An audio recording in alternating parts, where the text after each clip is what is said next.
사랑과 내가 풍성하신 하나님, 오늘 이 새벽에 피곤한 육신을 이끌고 새벽을 깨워 주님을 찬양하며 예배하며 기도하는 이 자리에 나오게 하여 주신 우리 모든 성도님들을 축복하여 주시옵소서. 이 새벽부터 우리의 온 마음을 다하여 주님 앞에 기도하며 나아갑니다.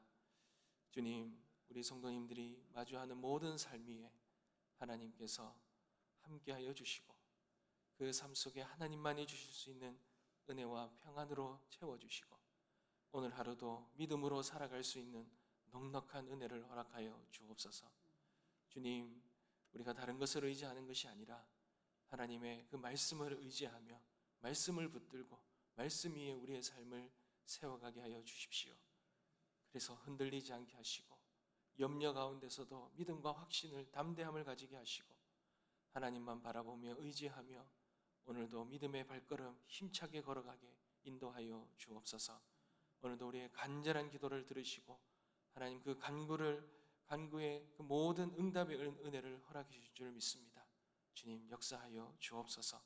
오늘도 귀한 마음을 담아 드리는 예물을 기뻐 받아 주시고 감사와 하나님 간구에 하나님의 살아계심을 경험케 하여 주옵소서. 오늘도 말씀 가운데 주님의 뜻을 우리에게 허락해 주실 것을 믿고 감사드리며 살아계신 예수 그리스도의 이름으로 기도드립니다. 아멘. 하나님께서 우리에게 주시는 말씀입니다. 고린도전서 15장 1절에서 11절 말씀입니다. 고린도전서 15장 1절에서 11절 말씀 함께 교독하겠습니다. 제가 먼저 읽겠습니다. 형제들아, 내가 너희에게 전한 복음을 너희에게 알게 하노니 이는 너희가 받은 것이요 또 그 가운데 선 것이라.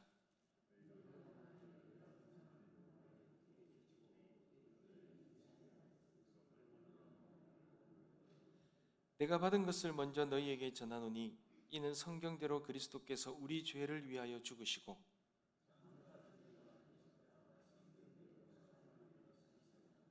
게바에게 보이시고 후에 12 제자에게와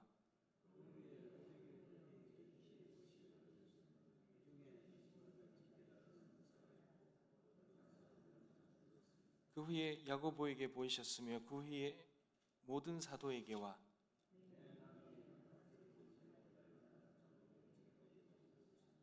나는 사도 중에 가장 작은 자라. 나는 하나님의 교회를 박해하였으므로 사도라 칭함 받기를 감당하지 못할 자니라.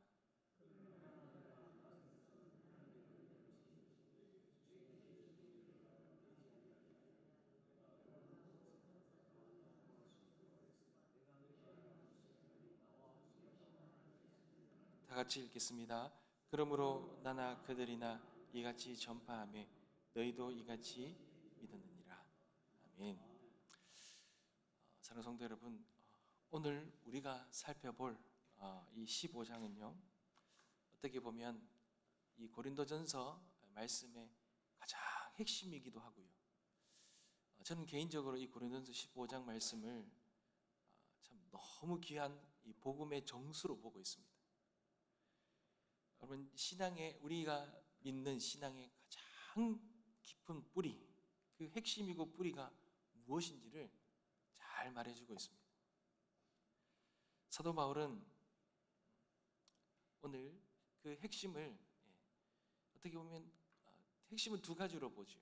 그리고 그 두 가지를 믿을 때에 우리의 삶에 어떠한 삶의 변화가 있는지를 사도 바울은 말하고 있습니다.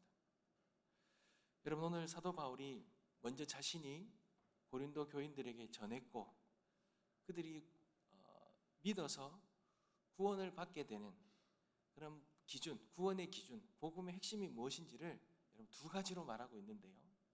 그 첫 번째 내용이 오늘 말씀을 보시면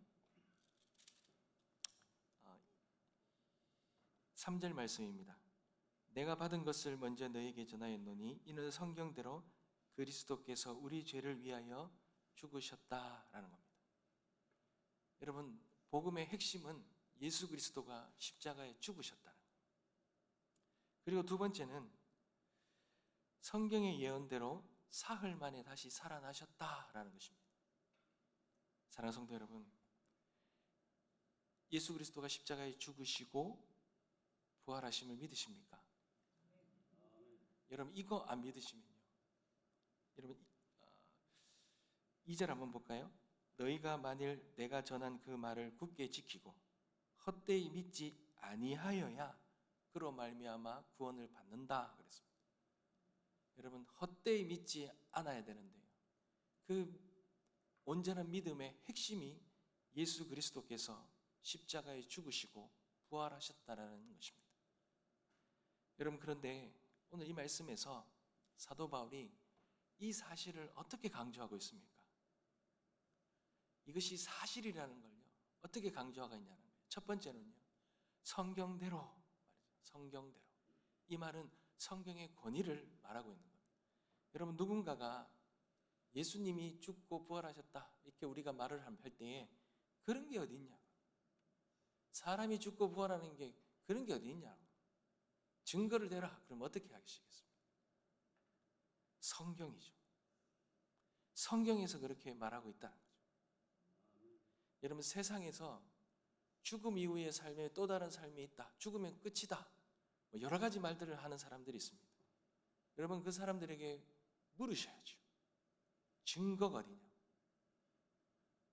죽으면 끝이고 죽으면 또 다른 삶이 있다라는 그 증거가 어디 있냐고 물으십니다. 그럼 뭐라 그러겠습니까? 증거가 될 수 있습니까? 증거가 없습니다. 보지도 못했고 경험하지도 못했는데 어떻게 합니까? 근데 다 믿어요. 근데 우리는 명확한 사실 위에 믿는 믿음이라는 거예요. 여러분 기독교가요. 우리가 믿는 것이 그냥 허황된 믿음처럼 그러지만 아닙니다.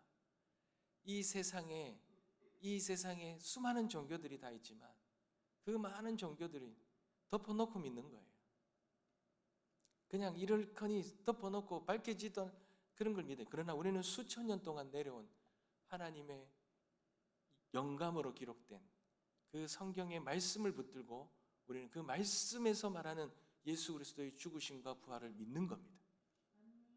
근데 그뿐만이 아니죠. 사도 바울이 오늘 뭐라 말합니까? 이 사실을 말하면서 성경대로 죽으셨다. 그리고는 뭐라 그러시죠? 수많은 증인들이 살아있다. 증인들이 있다. 여러분 이 법정에서 가장 중요한 핵심적인 게 뭐겠습니까? 그 숱한 말을 하겠죠. 이러니 저러니 뭐 이렇다 저렇다 공방을 하겠죠. 근데 거기에 판가름을 내는 것은 증거입니다. 증거가 있어야 되는 거예요. 증인이 있어야 돼요. 이것만큼 더 확실한 게 없는 거예요. 여러분 오늘 사도 바울이 뭐란 말입니까? 성경대로 사흘 만에 다시 살아나셨다 그러죠. 근데 그 부활하심을 게바에게 보이고 12제자에게 보였고 그 위에 500여 형제에게 일시에 다 보였다 그럽니다. 근데 그 사람들이 대부분 다 지금도 살아있다는 거예요. 근데 더 강력한 걸 댑니다. 야고보에게도 보였다 이러지만 여러분 야고보가 누굽니까? 예수님의 동생입니다. 육신적인 동생입니다. 여러분 우리 가족 중에 누군가가 죽었다가 부활했다 그러면 제일 안 믿을 사람이 누굽니까? 가족입니다. 근데 야고보가 믿죠. 그거 믿고 순교의 자리에 나갑니다. 그리고 모든 사도들 이 예수님의 죽으심과 부활을 믿는 사람들 그리고 그 복음 전하다가 죽어가는 수많은 사도들이 있었고 근데 그 중에서도 가장 강력한 증인을 자신으로 말하고 있습니다. 여러분 교회를 박해하고 정말 어떻게 보면 미숙아도 같은 정말 변화되려면 가장 늦게 변화될 것 같은 그 바울 자신이 이렇게 돌이켜서 자신이 핍박하던 예수를 증거하는 사람, 증거하는 자로 살아가는 것만큼 강력한 증인은 없다라는 거예요. 확실한 증인은 없다라는 것입니다. 사랑하는 성도 여러분, 우리 예수님께서는 우리 모두의 죄를 위하여 십자가에 죽으셨습니다. 그리고 장사되셨습니다. 장사되셨다는 말은 3일이 지났다는 거예요. 완전히 죽으셨다는 거예요. 어떤 사람들은 기절했다. 어떤 사람들은 많은 사람들이 부인하려고 하는 사람들이 기절했다. 잠시 정신을 잃었었다. 뭐 이렇게 말을 하지만 3일 동안 완전히 장사되셨고 그리고 죽음을 이기시고 부활하신 것입니다. 그리고 수많은 증인들이 있는 사실이네. 그 사실을 위해 우리가 이 믿음을 간직하고 있다는 것입니다. 여러분 흔들리지 않는 믿음을 붙드시길 간절히 소망합니다. 여러분 그런데요, 이 믿음을 가지면요, 그 위에 우리에게 어떤 의식이 있을까요? 여러분 부채의식이 있는 거예요. 여러분, 사도 바울이 뭐라 말합니까? 사도 바울은요 9절부터 보시면 나는 사도 중에 가장 작은 자라. 나는 하나님의 교회를 박해하였으므로 사도라 칭함받기를 감당하지 못할 자니라. 그러나 내가 나된 것은 다 하나님의 은혜로 된 것이니 내게 주신 그 은혜가 헛되지 아니하여 내가 모든 사도보다 더 많이 수고하였으나 내가 한 것이 아니요 오직 나와 함께 하신 하나님의 은혜로라. 사랑하는 성도 여러분, 예수 그리스도께서 나의 이 모습과 이 죄를 위해 십자가에 죽으셨다. 그리고 죽으시고 내가 받아야 될 이 죽음을 이기시고 부활하셨다라는 이것이 내 안에 믿어집니다. 내 안에 어떤 마음이 들겠습니까? 부채의식이 들죠. 어떻게 나 같은 사람, 나를 핍박하던 사람, 주님의 그것을 가장 부정하던 사람, 어떻게 나를 하나님의 이 복음을 전하는 사람으로 세워주셨는가? 하나님의 거룩한 삶으로 세워주셨는가? 여러분, 이 모든 것이 하나님의 은혜라는 것, 그 은혜를 임을 깨닫는 거죠. 그럴 때에 내 안에 강력한 부채의식이 드는 거예요. 그 너무나 받을 수 없는 은혜를 받았기에 내가 모든 것, 나의 시간과 나의 삶과 모든 것 다 하나님 앞에 아낌없이 드린다. 그리고 사도 바울은 이 부채의식 때문에 더 수고했다는 거예요. 사도 바울보다 더, 다른 사도들보다 더 수고했다는 거예요. 이것이 나의 공로가 아니고 나의 어떤 의가 아니고 모든 것이 다 하나님의 은혜로 이렇게 할 수 있었다라는 고백입니다. 사랑하는 성도 여러분, 우리가 고린도전서를 보면서 우리가 정말 볼 수 있는 것은 진짜 신앙은요, 진짜 신앙은 어떻게 보면은 상식적인 거죠.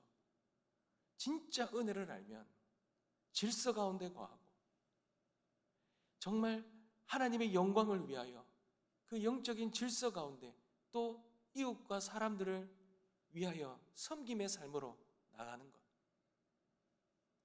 근데 그 모든 것이 나의 의가 아니라 나 같은 자를 하나님의 그 놀라운 은혜로 인도해 주신 그 하나님의 은혜였기 때문에 그 은혜 때문에 내가 수고하고 내 삶의 모든 걸 드릴 수 있었다. 여러분, 그러니 진짜 온전한 신앙생활을 하면요, 절대로 교만해질 수가 없고 절대로 나의 의를 드러낼 수가 없고 절대로